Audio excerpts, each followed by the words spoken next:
Hello guys, welcome to my YouTube channel. तो आज हम ऑप्टिकल फाइबर कम्युनिकेशन में सेकंड चैप्टर करने वाले हैं। इससे पहले जो चैप्टर है वो मैं आपको इससे पिछली वीडियो में करा चुकी हूँ, आप देख लीजिएगा। हमारा second chapter fundamental of optics and optical fibre, यानी कि ऑप्टिक्स तथा ऑप्टिकल फाइबर के सिद्धांत। ठीक है, सबसे पहला हमारा टॉपिक है प्रकाश की विद्युत चुंबकीय प्रकृति। ठीक है, यानी कि इलेक्ट्रोमैग्नेटिक नेचर ऑफ लाइट। ठीक है, अब जो प्रकाश की प्रकृति होती है वो कैसी होती है। ठीक है, मैं आपको एक बार बता दे रही हूँ। जो प्रकाश की प्रकृति होती है ना, वो दो तरीके की होती है। एक तो तरंग, ठीक है, या हम इसको बोल सकते हैं विद्युत चुंबकीय तरंग। ठीक है, एक तो तरंग के रूप में चलता है प्रकाश, और दूसरा एक कण के रूप में चलता है प्रकाश। ठीक है, तरंग यानी कि आपको पता है वेव। ठीक है, विद्युत चुंबकीय तरंग के रूप में चल सकता है या फिर कण, जैसे कि आपने देखा होगा धूल। ठीक है, धूल के कण होते हैं ना, वो पार्टिकल्स, वहाँ पे आपको प्रकाश दिखाई देता है। प्रकाश में तो दिखाई देता है ना वो आपको। ठीक है, एक कण के रूप में होता है। ठीक है, तो वही सब है। ठीक है, प्रकाश विद्युत चुंबकीय तरंग के रूप में यात्रा कर सकता है। ठीक है, जो हमारी आंखों में दृष्टि की अनुभूति पैदा करता है, विद्युत चुंबकीय तरंग के रूप में यात्रा करता है, और जो हमारी आंखों को दिखाई देता है। ठीक है, अब क्या, प्रकाश की दो प्रकृतियाँ होती हैं, वही जो मैंने आपको बताया। एक ये है कि यह तरंग विद्युत चुंबकीय तरंग या विद्युत चुंबकीय तरंग एक ही बात है के रूप में यात्रा कर सकता है। ठीक है, या यह एक कण के रूप में यात्रा कर सकता है। ठीक है, अब जो कण के रूप में यात्रा करता है ना, इसको हम फोटॉन्स भी कहते हैं। ठीक है, ठीक है, क्लियर। अब इसमें क्या होता है, इसमें दो क्षेत्र होते हैं। एक हमारा होता है विद्युत क्षेत्र, एक होता है चुंबकीय क्षेत्र, और ये दोनों के दोनों एक दूसरे से लंबवत, यानी कि राइट एंगल पर, जिसको हम बोलते हैं 90 डिग्री पर होते हैं। ठीक है, अब ये इसका डायग्राम है, ये x axis, y axis, z axis. ठीक है, इसमें दो क्षेत्र होते हैं, मैंने आपको बताया, इलेक्ट्रिक फील्ड, मैग्नेटिक फील्ड। ठीक है, अब ये जो वाई एक्सिस वाला है, ये इलेक्ट्रिक फील्ड कैसे चलेगा, जैसे हमारी साइन वेव चलती है, आपने देखा होगा ऐसे चलती है ना साइन वेव। ठीक है, तो ये तो नॉर्मली ऐसे ऐसे ऐसे ही चलेगा। ठीक है, अब जो हमारा ये है, ये वाला एक्सिस हमारा कैसे चलेगा, ये साइन वेव तो हमारी ऐसे चलती है बिल्कुल। ठीक है, सांप की तरह। और जो ये है, ये ऐसे नहीं चलेगी, ये थोड़ा सा यहीं से आकार बदल लेगी। अगर ये इसके जैसे चलती तो यहाँ से ऐसे जाती ना, पर ये ऐसे थोड़ा सा घूम के ऐसे, ये थोड़ा सा डिज़ाइन में चल रही है। ठीक है, तो ये ऐसे चलती है। ये इसका डायग्राम में इम्पोर्टेंट है, कर लेना। ठीक है, ये वाई एक्सिस वाली है जो साइन वेव की तरह चलती है, और जो ये वाली है, ये साइन वेव की तरह नहीं, मतलब सीधी साइन वेव की तरह नहीं चलती, थोड़ा तिरछी चलती है। ठीक है, अब प्रकाश के गुण, यानी कि प्रॉपर्टीज़ ऑफ लाइट। जो प्रकाश के गुण हैं वो पढ़ते हैं। ठीक है, किस किस चीज़ में होते हैं। सबसे पहला है पारदर्शी पदार्थ। हमसे पूछा है कि पारदर्शी पदार्थ क्या होता है। अब देखो, पारदर्शी आपको नाम से पता चल रहा है, जिसके पार देखा जा सके या जो पारदर्शनीय हो। ठीक है, यानी कि ट्रांसपेरेंट मटेरियल। मैं आपको सिंपली एक चीज़ बताती हूँ। हमारे पास कोई पदार्थ है, पारदर्शी पदार्थ। पारदर्शी पदार्थ कैसा, यानी कि देखो, कांच होता है, कांच जिसको ग्लास बोलते हैं। आपके पास एक कांच का टुकड़ा है, आपको उसके आर पार दिखाई दे रहा है। ठीक है, अब प्रकाश जाएगा, ठीक है, उस पर पड़ेगा, और वो उस प्रकाश को उस पार भेज देगा, क्योंकि उसके आर पार दिखाई दे रहा है। ठीक है, तो जो प्रकाश है वो उसके आर पार चला जाएगा, यानी कि उससे ट्रांसमिट हो जाएगा। अब देखो, जैसे ये हमारा पारदर्शी पदार्थ का एक टुकड़ा है। ठीक है, ये प्रकाश की किरण है। ठीक है, इंसिडेंट रे या इंसिडेंट लाइट। ठीक है, प्रकाश की किरण है। अब ये इधर चली गई, इस पदार्थ से गुजर कर ये पार चली गई, यानी कि ट्रांसमिट हो गई, ट्रांसमिटेड प्रकाश। ठीक है, तो पारदर्शी पदार्थ क्या होता है, वे पदार्थ जिनके ऊपर अगर कोई प्रकाश पड़ता है तो वो उस सभी प्रकाश को ट्रांसमिट कर देते हैं, वही हमारे पारदर्शी पदार्थ कहलाते हैं। यानी कि अब कोई प्रकाश है, जब उसे आर पार दिखाई दे रहा है तो वो चला भी जाएगा। ठीक है, नहीं दिखाएगा तो नहीं जाएगा। अब उसको जब पारदर्शी है, दिखाई दे रहा है आर पार, तो वो जाएगा ही ना, ठीक है। तो यह वे पदार्थ जो अपने ऊपर पड़ने वाले सभी प्रकाश को ट्रांसमिट कर देते हैं ठीक है, पारदर्शी कहलाते हैं, जिसके द्वारा हम क्लियरली देख सकते हैं, ठीक है। इनमें क्लियरली दिखाई देता ही है, तभी तो वो जा रहे हैं, ठीक है। स्क्रीनशॉट ले लीजिएगा, लेना हो, ठीक है। नेक्स्ट, पारभासी। अब देखो पारभासी क्या होता है। पारभासी कुछ कुछ तो पारदर्शी की तरह ही होते हैं और कुछ कुछ नहीं, यानी कि आधे पारदर्शी और आधे अपारदर्शी। वो कैसे होते हैं, देखो अब आपके पास कांच का टुकड़ा है, आपने कुछ कांच ऐसे देखे होंगे जिनके आर पार बिल्कुल साफ साफ दिखाई देता है, कुछ ऐसे भी देखे होंगे जिनके जो थोड़े खुरदुरे होते हैं, रफ सरफेस होती है जिनकी, यानी कि उनके आर पार हमें दिखाई तो देता है पर बिल्कुल सही तरीके से है क्या दिखाई हम देख ही नहीं पाते, तो ये वैसे ही होते हैं, ठीक है। यानी कि ये पदार्थ है पारभासी पदार्थ और ये प्रकाश गया, अब ये थोड़ा खुरदुरी सरफेस है, ठीक है क्योंकि पारभासी है ना, ये खुरदुरी सरफेस है। अब ये प्रकाश को दिखाई तो दे रहा था कि हाँ कुछ है, ठीक है, आर पार देख सकते हैं थोड़ा बहुत कुछ, पर बिल्कुल क्लियरली देख नहीं सकते कि हाँ एग्जैक्टली कहाँ रास्ता है या क्या चीज़ है, ठीक है। अब ये प्रकाश गया, चला तो गया, ठीक है, अब उसकी थोड़ी खुरदुरी सरफेस थी तो ज़्यादा अच्छे से दिखाई नहीं दे रहा था, तो वो क्या हुआ, वो सीधे जाने के बजाय इधर उधर कहीं भी चला गया, उसको पता ही नहीं चला कि वो किस रास्ते पर जा रहा है, ठीक है। तो क्या हुआ, ये अपने मार्ग से विचलित हो गया। यानी कि पारभासी पदार्थ वे होते हैं जिनके ऊपर प्रकाश किरण पड़ती है, ठीक है, वो उसको आगे भेज तो देते हैं पर अपने मार्ग से विचलित हो जाते हैं, उनको क्लियरली आगे दिखाई नहीं देता, ठीक है। यानी कि वे पदार्थ जिनके द्वारा लाइट रेज तो पास हो सकती हैं पर उनके द्वारा ऑब्जेक्ट्स को क्लियरली नहीं देखा जा सकता, ठीक है, यह अपने मार्ग से विचलित हो जाती है, ठीक है। क्लियर। अब है अपारदर्शी, ये आपको नाम से क्लियर हो रहा है, अपारदर्शी यानी कि जिनके आर पार देखा ना जा सके, यानी कि ओपेक, ठीक है। अब देखो अपारदर्शी क्या होता है, अपारदर्शी आपने देखा होगा सबने अपने घर में, आप शीशा देखते होंगे, मिरर, ठीक है। मिरर क्या होता है, आप मिरर में जब देखते हो क्या आपको आर पार दिखाई देता है, नहीं ना, आप क्या देखते हो, आप सिर्फ खुद को ही तो देखते हो ठीक है, क्योंकि उसके पीछे क्या होता है, पॉलिश रहती है, ठीक है ठीक है।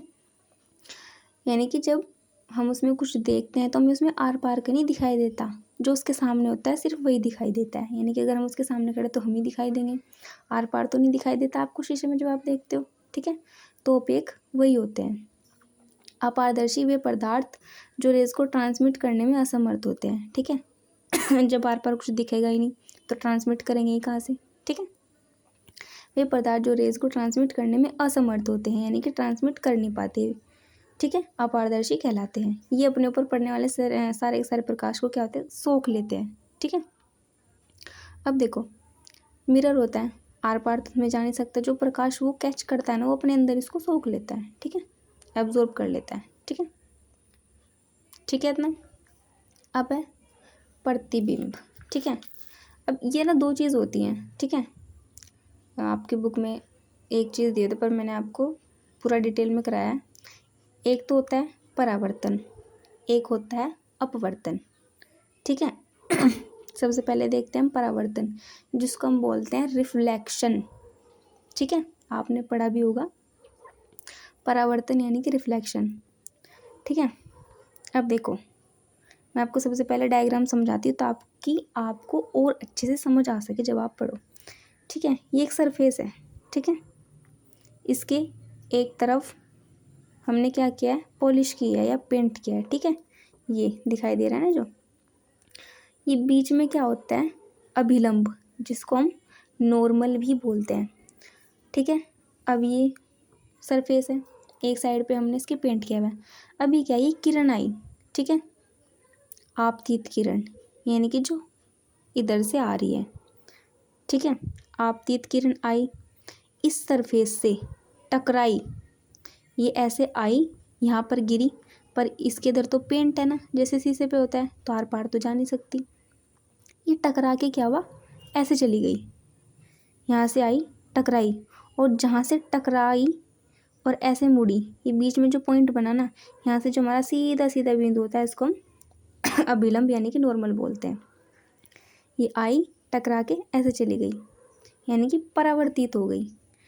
तो जो इधर से आई उसको आपतित किरण बोलते हैं, और जो किरण इधर से टकरा के गई उसको परावर्तित किरण बोलते हैं। बीच में जो ये होता है पॉइंट, इसको अभिलंब बोलते हैं। जो अभिलंब और आपतित किरण के बीच कोण होता है ना, ये इसको हम एंगल आई यानी कि इंसिडेंट एंगल यानी कि आपतन कोण बोलते हैं। और जो अभिलंब और परावर्तित किरण के बीच कोण होता है उसको हम परावर्तन कोण बोलते हैं। ठीक है, ठीक है। अब हम पढ़ते हैं, जब प्रकाश की किरण किसी चिकनी पॉलिश वाली सतह के पास आती है, ठीक है, ये पॉलिश वाली सतह मैंने आपको बताया था पॉलिश की हुई है, ठीक है, ये इसके पास आई। जब प्रकाश की किरण किसी चिकनी पॉलिश वाली सतह के पास आती है और उसी माध्यम में लौट जाती है, ये आई टकरा के इधर ही तो गई ना, इधर से भाई ये देखो, इधर से तो प्रकाश आ रहा है, ये जाना तो इधर था पर इधर गया तो नहीं, इधर से आया और इधर ही चला गया।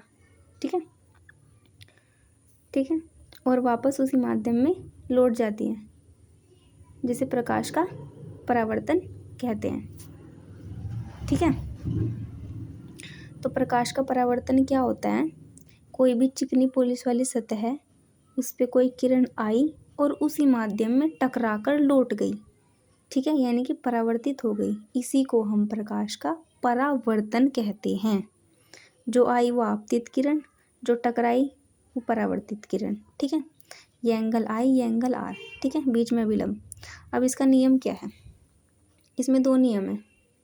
ठीक है, सबसे पहले तो देखो नॉर्मली मैं आपको बताती हूँ, आपतित किरण, परावर्तित किरण और ये क्या है अभिलंब, तीनों के तीनों कहाँ है, ये एक ही तल है ना, ये बी सी पर है, ये बी सी पर, ये बी सी पर। तो सबसे पहला नियम यही है कि आपतित किरण, परावर्तित किरण और अभिलंब तीनों के तीनों एक ही तल पर होते हैं, पहला नियम। ठीक है, अब सेकंड नियम क्या है अब देखो, यहाँ से टकराई, ये गई, ये इनके बिल्कुल बीच में है ना, तो जितना इधर है कोण उतना ही इधर, तो ये क्या होंगे, दोनों एक दूसरे के बराबर हो जाएंगे, नहीं हो जाएंगे।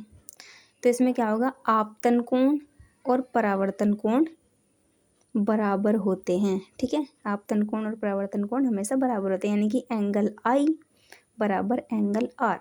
ठीक है, ठीक है, आप चाहे तो स्क्रीनशॉट ले लीजिए।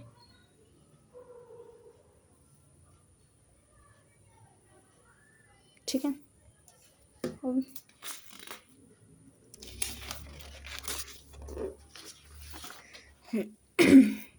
नेक्स्ट अब है अपवर्तन। ठीक है, अपवर्तन यानी कि जिसको हम बोलते हैं रिफ्रैक्शन, रिफ्लेक्शन हमने पढ़ लिया, अब हम रिफ्रैक्शन यानी कि अपवर्तन पढ़ेंगे। अब देखो अपवर्तन होता क्या है, ठीक है, उसमें क्या था कि जहाँ से किरण आ रही थी उसी माध्यम में लौट रही थी टकरा कर, इसमें होता है उल्टा, इसमें किरण आती तो है दूसरे माध्यम में चली जाती है, इसको हम अपवर्तन बोलते हैं। इसमें दो कंडीशन होती हैं, ये भी मैं आपको बताऊंगी। देखो, जब प्रकाश की किरण किसी एक माध्यम से दूसरे माध्यम में जाती है, यानी कि एक माध्यम तो ये हो गया ऊपर वाला, एक माध्यम ये हो गया नीचे की तरफ, ठीक है, एक माध्यम से आती है दूसरे माध्यम में जाती है, तो वह अपने तल से टकराकर अपने रास्ते से थोड़ा सा विचलित हो जाती है, यानी कि भटक जाती है। ठीक है, इस घटना को ही प्रकाश का अपवर्तन कहते हैं। अब देखो ये ऐसे है, ठीक है, ये बीच में क्या है हमारा अभिलंब, इधर भी इधर भी, ठीक है, अभिलंब मैंने आपको बताया था नॉर्मल होता है बीच में। अब ये कोई किरण आई, ठीक है, और ये इस माध्यम में गई एक माध्यम तो हमारा विरल, विरल यानी कि क्या बोल सकते हैं विरल को, वायु, एक माध्यम हमारा वायु है, एक सघन है सघन यानी कि घना, आप ग्लास या कुछ भी ले सकते हैं, ठीक है, वो क्या होता है घना। अब ये वायु है विरल खुला, ठीक है, ये किरण आ रही थी बेचारी, ठीक है, विरल माध्यम से। अब ये जब इतने घने माध्यम में गई इसको पता ही नहीं चला इसको जाना तो सीधा था, पर बेचारी इधर आ गई।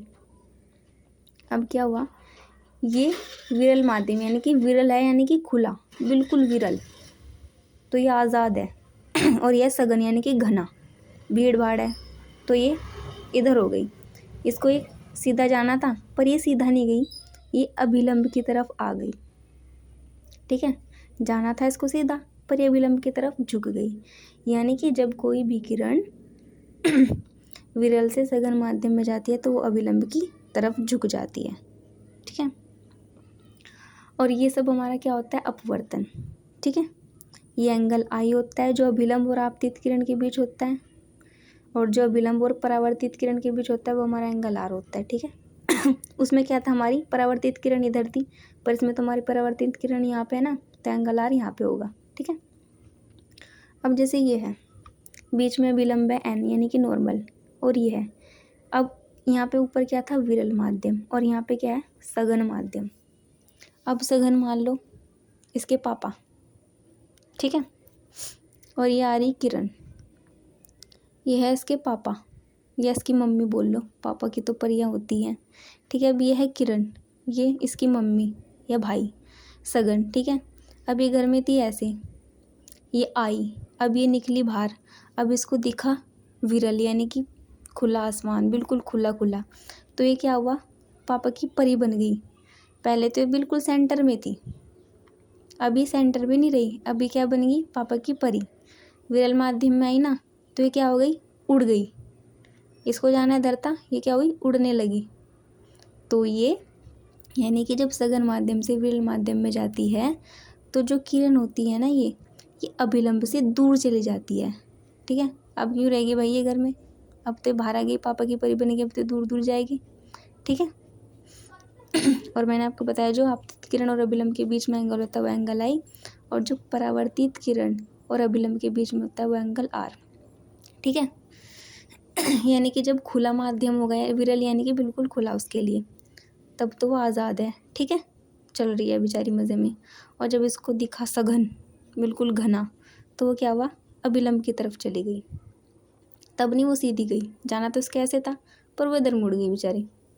ठीक है, अब सघन, ठीक है, सघन में तो चल रही थी बीच में। ठीक है, अब जब उसको दिखा, उसे जाना विरल में, तो वो उड़ने लगी, फैल गई बिल्कुल। ठीक है अब अपवर्तन के नियम, इसके नियम, अब इसके नियम भी दो होते हैं। ठीक है, सबसे पहला तो यही है हमारा कि आपतित किरण, अपवर्तित किरण तथा विलंब तीनों एक ही तल पर होते हैं। अब आप बोलोगे कैसे, ठीक है, ये एक ही तल पर होते हैं बेटा। ठीक है, आपतित किरण, अपवर्तित किरण तथा विलंब तीनों एक ही तल पर होते हैं। अब सेकंड है, किन्हीं दो माध्यमों के बीच, यानी कि दो माध्यम है, एक विरल माध्यम एक सघन माध्यम, किन्हीं दो माध्यमों के बीच आपतन कोण की ज्या और अपवर्तन कोण की ज्या का अनुपात एक नियत रहता है, जिसे हम स्नेल का नियम भी कहते हैं। अब देखो, दो माध्यम तो हो गए, विरल और सघन, ये क्या है, आपतन कोण, और ये क्या है, अपवर्तन, यानी कि आपतित किरण और अभिलंब के बीच बना कोण आपतन कोण, अपवर्तित किरण और अभिलंब के बीच बना अपवर्तन कोण। ठीक है, अब इसमें क्या है, आपतन कोण की ज्या, आपतन कोण ये, और क्या दे रखा है, अपवर्तन कोण की ज्या, अपवर्तन कोण ये। अब ज्या क्या होता है, ज्या का मतलब आपको पता होगा, ज्यामिति यानी कि ट्रिग्नोमेट्री आपने पढ़ा होगा, ज्यामिति मैथ में। अब ज्यामिति में आपने क्या क्या पढ़ा है, साइन कोस टैन ये सब, तो ये क्या हो गया, साइन, ये इसलिए साइन आया क्योंकि उसकी ज्या निकालनी है।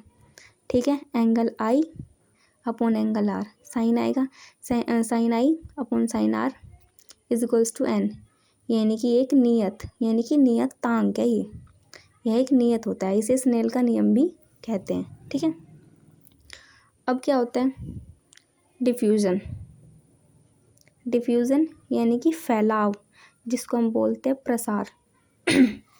अब कोई प्रकाश है, उसका डिफ्यूज़न कैसे होता है, यानी कि वो कैसे फैलता है, बस यही बताना है।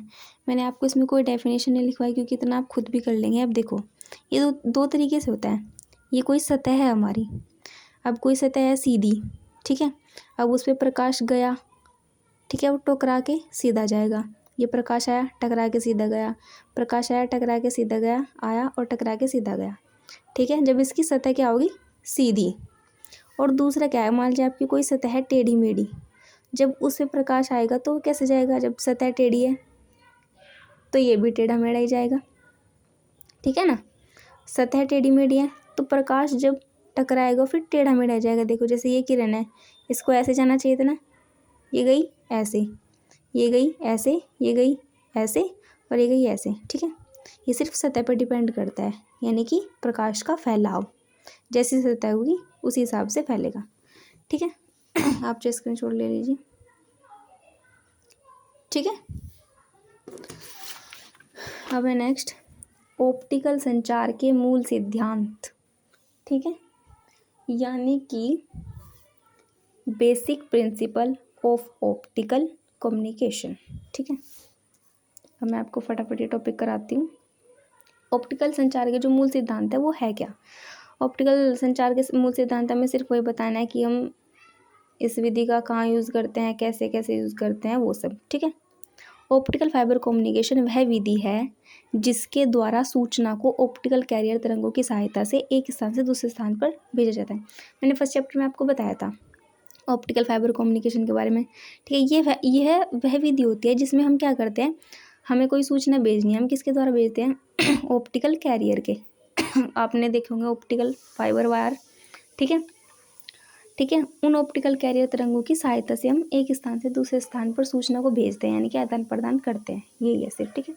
इसमें होता क्या है, इसमें लाइट मॉड्यूलेशन होता है, क्योंकि ऑप्टिकल फाइबर में तो हमारा प्रकाश ही जाता है ना, ठीक है, ये प्रकाश से चलती है, इसमें लाइट मॉड्यूलेशन होता है। अब लाइट मॉड्यूलेशन है क्या, लाइट मॉड्यूलेशन वह प्रक्रिया है जिसमें प्रकाश सिग्नल की तीव्रता सूचना सिग्नल के अनुसार परिवर्तित की जाती है। अब ठीक है, हमें सूचना भेजनी है, ठीक है। लाइट मॉड्यूलेशन क्या होता है, यह वह प्रक्रिया होती है जिसमें प्रकाश सिग्नल है, ठीक है, हमारे पास एक प्रकाश सिग्नल है, जो उसकी तीव्रता है ना वो हम किस बेस पे चेंज करेंगे, उसकी जो तीव्रता है ना और जो उसका सिग्नल है, सूचना का सिग्नल, हमें उसके अनुसार चेंज करना है, ठीक है। जो प्रकाश सिग्नल है उसकी जो तीव्रता है ना, तीव्रता जाने की, ठीक है, वो उसकी सूचना के, जो उसके सिग्नल का सूचना है उसके अनुसार चेंज करना है, ठीक है। इसके सोर्स क्या होते हैं, ऑप्टिकल सोर्स कौन कौन से होते हैं, एलईडी भी एक ऑप्टिकल सोर्स है, लेज़र डायोड देखा होगा आपने, वो भी एक ऑप्टिकल सोर्स है, ठीक है। जो प्रकाश वाले होते हैं, आपने एलईडी क्या होते हैं, वो प्रकाश, लेज़र डायोड देखा होगा वो भी प्रकाश का, ठीक है। अब ऑप्टिकल फाइबर, ऑप्टिकल फाइबर क्या होता है, ये मैं आपको वैसे बता चुकी हूँ पिछली वीडियो में, ठीक है, तो मैं आपको बता देती हूँ एक बार फिर से। ऑप्टिकल फाइबर क्या होता है, लाइट सिग्नल को एक स्थान से दूसरे स्थान पर ट्रांसमिट करने के लिए ऑप्टिकल फाइबर को केबल के रूप में यूज़ किया जाता है।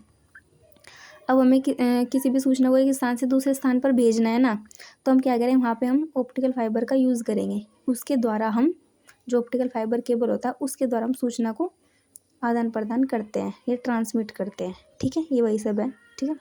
ये इसका डायग्राम है, ठीक है। इसमें 3 लेयर होती है, सबसे पहली होती है जो सबसे छोटी, जो सबसे अंदर होती है इसके कोर, फिर होती है क्लैडिंग, फिर होती है जैकेट यानी कि कवर। जो कोर होती है उसका व्यास कितना होता है 1.5 और जो क्लैडिंग होती है उसका कितना 1.48, ठीक है। अब सबसे पहले कोर पढ़ते हैं, कोर क्या होता है, यानी कि ये कोर, ये है ऑप्टिकल फाइबर की अंदरूनी, अब देख रहे हो ना सबसे अंदर की, सबसे पहले तो ये है इतनी बड़ी जैकेट, फिर क्लैडिंग है, फिर उसके अंदर ये है यहाँ तक कोर, तो ये ऑप्टिकल फाइबर की अंदरूनी कोर होती है जो पारदर्शी ग्लास, पॉलीमर, प्लास्टिक या पैराविद्युत की बनी होती है, यानी कि ये पारदर्शी होती है, ये ग्लास की भी बनी हो सकती है यानी कि कांच की, पॉलीमर की, प्लास्टिक की या डाइइलेक्ट्रिक यानी कि परावैद्युत पदार्थ की भी बनी हो सकती है। इसका व्यास 10 से 100 माइक्रोमीटर होता है, वैसे 1.5, ठीक है। माइक्रोमीटर देखें तो कितना 10 से 100 माइक्रोमीटर, ठीक है। अब जो क्लैडिंग होती है, ठीक है, क्लैडिंग यानी कि ये क्लैडिंग क्या होती है, यह परत कोर के चारों ओर की होती है। अब कोर है, जो कोर के चारों तरफ क्या है, क्लैडिंग, यानी कि कोर के जो चारों तरफ की परत होती है वही हमारी क्लैडिंग होती है। ये ग्लास की या प्लास्टिक की बनी होती है यानी कि कांच की या फिर प्लास्टिक की। इसका जो इनर डायामीटर देखो, इसका इनर सॉरी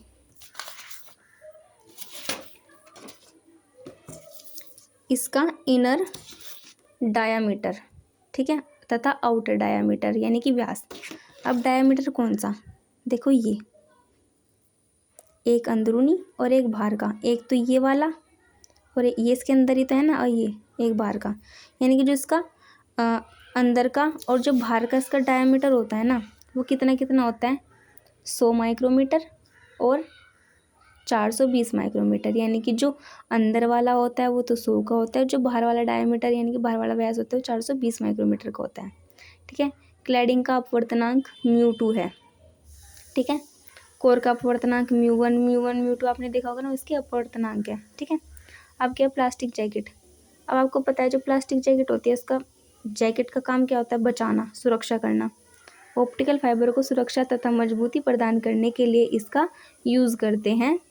कोर तथा क्लैडिंग को प्लास्टिक जैकेट से कवर किया जाता है ये कोर और क्लैडिंग को कवर करने के लिए होता है ताकि हम ऑप्टिकल फाइबर की सुरक्षा कर सके, ठीक है, उसे बचा सके, ठीक है। आप स्क्रीनशॉट ले लीजिए चाहे तो, ठीक है।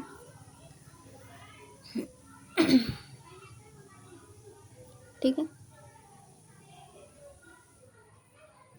मैं आपको स्टार्टिंग से पूरा चैप्टर अभी दिखा दे रही हूँ, ठीक है। आज हमने कौन कौन से टॉपिक किए, ये अभी इसमें आपके कुछ टॉपिक्स रहते हैं, उसमें से कुछ डेरिवेशन है, तो वो मैं आपको इससे नेक्स्ट वीडियो में कराऊंगी, ठीक है। आप स्क्रीनशॉट ले लीजिए,